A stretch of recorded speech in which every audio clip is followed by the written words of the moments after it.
మీకా అంటే మీ మనసు సింగిల్ మిమ్మల్ని కార్డ్‌లు. అవును. Single card. హ్మ్. తర్వాత మీకు ఉండే గొప్పదనం ఏంటంటే ఆనంద్ గారు మీరు అన్ని తరాలతో కనెక్ట్ అయ్యే హ్మ్. ఏంటి ఒక విజ్ఞత ఉంది మీలో. ఎవరి వయసుకు తగ్గట్టు వారితో అలా మాట్లాడడం అలవాటు నాకు. హ్మ్. మీ వయసేమిటో ఈ ఈ ప్రాసెస్‌లో మేమెప్పుడు పసిగట్టలేకపోయాం. 39 సంవత్సరాలండి. దాంట్లో అబద్ధం ఏముంది. హ్మ్. పెళ్ళైపోయాక వయసు దాచుకోవడం ఎందుకు? అంతేనా? ఇప్పుడు దాచుకుని కూడా లాభం లేదు లాభం కాబట్టి. లేదు. హ్మ్. ఏం పనవ్వదు. హ్మ్. అనంత్ గారు మీ పాటలు పాడేటప్పుడు చాలామంది హ్మ్. ఇప్పుడు కొంతమంది ఇతర అన్య భాషస్థులు హ్మ్. మీ పాట పాడేటప్పుడు సరిగ్గా ఉచ్చరించలేదని చెప్పి కొంతమంది పడిన సందర్భాలున్నాయి. హ్మ్. మీరెప్పుడైనా ఫీల్ అయ్యారా అలాగా? మీ పాటలే కాదు సరే.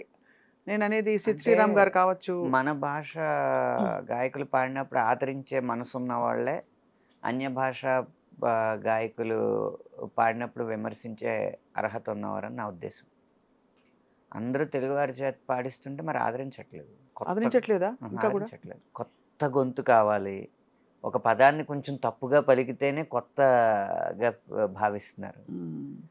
అదీ కాక నేను మొహమాటం లేకుండా చెప్పేదేంటంటే, హ్మ్. మిగిలిన భాషల్లో ఉన్నంత నాణ్యత హ్మ్. మన తెలుగు భాష గాయకుల గొంతుల్లో చాలా అరుదుగా కనిపిస్తుంది. హ్మ్. కారణం మన పేరెంటింగ్ విధానం. ఎవ్వరు చిన్నప్పటి నుంచి ఈడు గాయకుడు అవ్వాలని చెప్పి తన పిల్లల్ని పెంచట్లేదు. ఇది సెకండరీగా ఉంచు. ముందు ఐఐటీ కొట్టు, లేకపోతే మెడిసిన్ కొట్టు. అన్నీ కొట్టుకొని పుస్తకాలేసుకొని నెత్తినేసి కొట్టుకో. ఇయన్నీ చెప్పిన తర్వాత వాడి సహజ సిద్ధంగా ఉన్న ఆశయానికి సెకండ్ ప్రిఫరెన్స్ ఇమ్మని, ఈ సమాజం మెచ్చే ఆశయం వైపు ఫస్ట్ ప్రిఫరెన్స్ ఇచ్చి, హ్మ్. కృత్రిమంగా ఆశయాన్ని జొప్పించి దాని తపస్సు దాని వైపు చేయించి, ఒక 18 సంవత్సరాలు, 25 సంవత్సరాలు వచ్చిన తర్వాత ఆళ్ళ సమాజానికి అనుకున్నది, తల్లిదండ్రులు అనుకున్నది ఆడు సాధించిన తర్వాత, ఆడిని సాఫ్ట్‌వేర్ ఇంజినీర్‌నో, లేపోతే డాక్టర్‌నో ఒక కార్పొరేట్ గాయన చేసిన తర్వాత, ఇప్పుడు కావాలంటే నువ్వేదైనా చేసుకోండి. ఇంకేం చేస్తాడాడు? అప్పటికే చిన్నప్పటి నుంచి సాధన ఉంటేనే గదా! అవును. హ్మ్. అంటే తెలుగు వారిలో మాత్రం ఉందంటారా ఈ ఆ గుణం? తెలుగు వారిలోనే ఎక్కువుంది. అంటే ఎందుకంటారు? అంటే అతి జాగ్రత్తేమో. చైనా వల్ల. చైనా వల్ల? హ్మ్.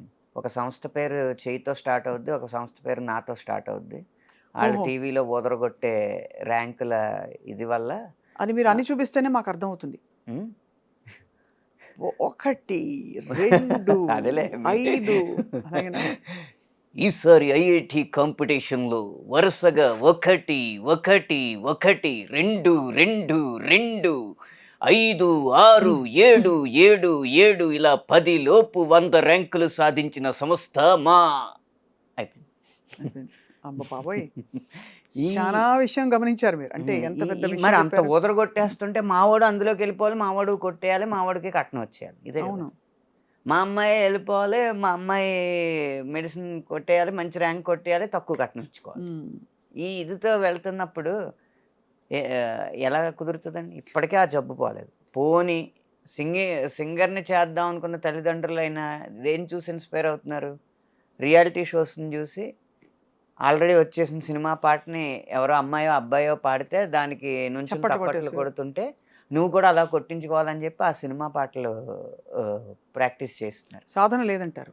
సాధన అనేది జానపదం, శాస్త్రీయం, లలితం, పాశ్చాత్యం ఈ సంగీతాలన్నిటిలో ఉన్న పునాదులేంటి అవి సాధన జేయాలి. హ్మ్. మన జీవితంలో నేర్చుకున్న కళని, మన జీవితంలో ఎదురైన అనుభవాల్ని క్రోడీకరించి, కలగలిపి, మనదైన కళ బయటికి తీస్తే అది సినిమాకు ఉపయోగపడతది గానీ, సినిమాలో వచ్చేసిన వాటి ద్వారా నేర్చుకుని మళ్ళీ సినిమాల్లో పైకొద్దామంటే అదవ్వదు. హ్మ్. ఎప్పుడు మన ఒరిజినాలిటీ ఉంటేనే గదా! సినిమాలో ఒక ప్రత్యేకత ఉంటది. కరెక్ట్ అంతేగా. 'పెంచిల్ దాస్' గారి పాటలున్నాయి. ఎందుకు నచ్చినియి? ఆయన, ఆయన మట్టి వాసనని ఆ పాటల్లో జొప్పించగలిగారు గాబట్టి. హ్మ్. అవును. 'కాసుల శ్యామ్' గారి పాటలెందుకు హ్మ్. నచ్చుతున్నాయి? ఆ హ్మ్. తెలంగాణ సంస్కృతిని కమర్షియలైజ్ చేయగలిగారు గాబట్టి. అలా ఆహ్, మన జీవితంలో అనుభవాలని సినిమాకివ్వాలి గానీ, సినిమా ద్వారా మనం అనుభవం పొందకూడదు. అవును. అది అది గమనించకుండా రియాలిటీ షోస్‌ని టార్గెట్‌గా పెట్టి అందులో సెలెక్ట్ అవ్వకపోతే ఏడుపులు, పెడబొబ్బలు పెట్టుకొని జేస్తున్నారు తప్పితే, మూలాన్ని గమనించట్లేదు. ఇలాంటి వాతావరణంలో తెలుగులో గొప్ప గొంతులు వస్తాయని ఎలా ఎక్స్‌పెక్ట్ చేస్తాం? కానీ అంటే బట్ నిజానికి సంఖ్యాపరంగా చాలామంది శిక్షణ పొందుతూ చాలామంది గొంతుకులున్నారిక్కడ మీరన్నట్టు. కానీ సంఖ్యాపరంగా విలక్షణమైన ఉన్నారు. గొంతుకలు అడుగుతున్నారంటే హ్మ్. మేబీ అక్కడ చెన్నైలో ఇప్పుడు చిన్మయి గారు కావచ్చు. హ్మ్. తెలుగింటి అమ్మాయి అయినా కూడా చెన్నైలో స్థిరపడి అవును. తను అద్భుతమైన వాయిసు, డబ్బింగు అసలు తన పాటైతే చెప్పక్కర్లేదు. అంటే హ్మ్. సౌత్ ఇండియాలో హ్మ్. ఎలా అయితే శ్రేయా ఘోషాల్ ఒక పేరు అవును. సాధించారో, 'శ్వేతా మోహన్' గారు, శ్వేతా 'చిన్మయి' మోహన్ గారు గారు. కావచ్చు. పురుషుల్లో మన సిద్ శ్రీరామ్. కానీ హ్మ్. సిద్ శ్రీరామ్ మీదే చాలా విమర్శలొచ్చాయి ఆ మధ్య. తన ఆంగ్ల భాష, అరవ భాష యాసతోటి కొంచెం తెలుగు పదాల్ని నాయి 100,000,000 అదే 200,000,000 దాటిన పాటలు ఒక 3 ఉన్నాయండి ఫ్లాగ్‌షిప్ మిలియన్స్ లెక్కలో చూస్తే. హ్మ్. ఒకటి 'ఇంకేం ఇంకేం కావాలి', 2 'కళావతి', 3 ఇప్పుడు 'ఓ 2 ప్రేమ మేఘాలు'. హ్మ్. ఆ మూడిట్లో 2 సిద్ శ్రీరామ్‌యే. ఇప్పుడు విపణిలో ఏది ఎ ఎక్కువ అంకెలు చూపిస్తుందో అదే విజయం. ఇప్పుడు విమర్శించినంత మాత్రాన అంకెలు తగ్గట్లేదు కదా! తగ్గవు. కరెక్టే. హ్మ్. అది నిజమే. మనం విమర్శ అనేది ఆహ్, మన విమర్శ మానిటైజ్ అయ్యేలా ఉండాలి. హ్మ్. ఉత్తినే వచ్చి సలహాలిస్తే కుదరదు. అంతేగా. హ్మ్. విలువలు తగ్గిపోతున్నాయండి. పాత సినిమాల్లో విలువలుండేవి. సరే ఆ విలువలు పాటించినప్పుడు విపణిలో దాన్ని గెలిపించడం ఎలాగో కూడా సలహా ఇవ్వాలి. అంటే ప్రణాళికాబద్ధంగా ఉండాలి తప్ప హ్మ్. దానికి ఆ! రాళ్ళు ఉత్తుత్త ఇసిరేస్తే కుదరదండి అవును. విమర్శలు. చాలా ఎంత గొప్ప పాయింట్ చెప్పారు. హ్మ్. ఇంత క్లారిటీ ఎలా వచ్చింది ఆనంద్ గారు మీకు? మళ్ళీ గోదావరి జిల్లాలేనా? కాదు మీరు ఎంత ఎవ్ క్లియర్‌గా ఉన్నారు చూడండి. హ్మ్. మీరేమి దాన్ని ఖండించట్లేదు. హ్మ్. బట్ ఏంటది తినడానికి ఉపయోగపడిన ఇడ్లీలు ఎందుకంటున్నారు? అంతేనండి. అంటే విలువలు సినిమా అనేది ఒక వ్యాపారాత్మకమైన కళ. లేదా కళాత్మకమైన వ్యాపారం. ఈ కళా వ్యాపారం మిళితమైనున్నప్పుడు ఒక కళ గురించో, ఒక వ్యాపారం గురించో మాట్లాడకూడదు. రెండిటిని 2 కళ్ళుగా భావించి చూడాలి.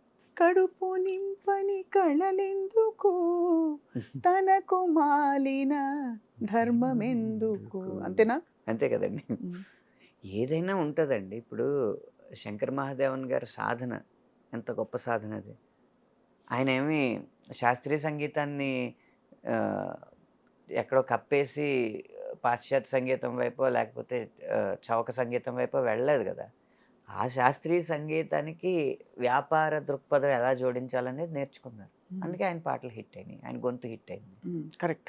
ఆ రకంగా ఎవరు సాధన చేశారు? శంకర్ మహాదేవన్ గారు గమకాలు అంత తిరగడానికి కారణం ఏంటని అడిగితే ఒక చోట చెప్పారు. సాధన. వర్ణాలు, వర్ణాలున్నాయి కదా! ఆ వర్ణాలు లిరిక్‌తో కాదు, స్వరంతో కాదు, అకారంతో. ఆకారంతో సాధన చేశారు. చిత్ర గారు కీర్తనలన్నీ ఆకారంతో సాధన చేశారు. ఇయన్నీ సాధనలు చేపిస్తున్నారా హ్మ్. పేరెంట్స్?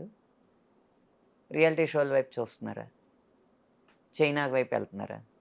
అలా చైనాలో చదివితే వచ్చే ప్రొడక్ట్స్ కూడా చైనా ప్రొడక్ట్సే వస్తాయి. హ్మ్. చూడ్డానికి బావుంటాయి. గొప్ప మాట ఠంగుమని చెంప చెల్లుమనిపిచ్చావు. మన పాత డైలాగ్ చెప్పారంటే.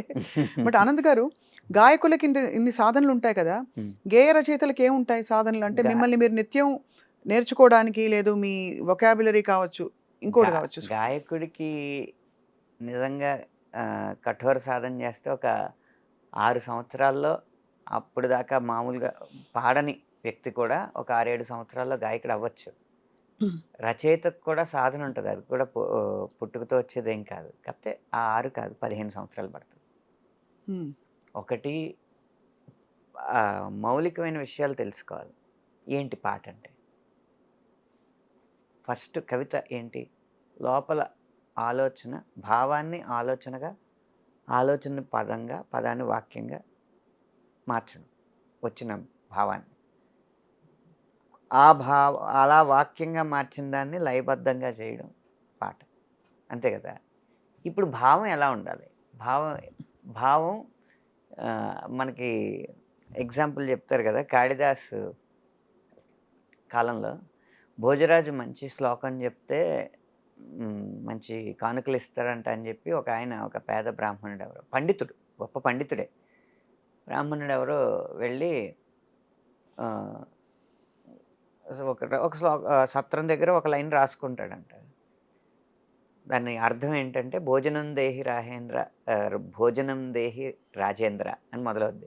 హ్మ్. భోజనం హ్మ్. ఇవ్వు రాజా అది నేతితో రుచికరంగా ఉండేలాంటి భోజనం కావాలి హ్మ్. అంటాడు. ఇది మాటే. ఆ తర్వాత లైన్ ఏం రాయాలో రాదు. అటు ఎటో కాళిదాసు ఒక గుడిలో కాళిదాసు కనిపిస్తే ఆయన దగ్గరికెళ్ళి ఇలాగా హ్మ్. రాజు ఏదైనా శ్లోకం ఇస్తే కానుకిస్తాడంట. కొంచెం పేద స్థితిలో ఉన్నాను నేను. ఒక లైన్ వచ్చింది. తర్వాత ఏం రాయాలో చెప్పండి అంటే హ్మ్.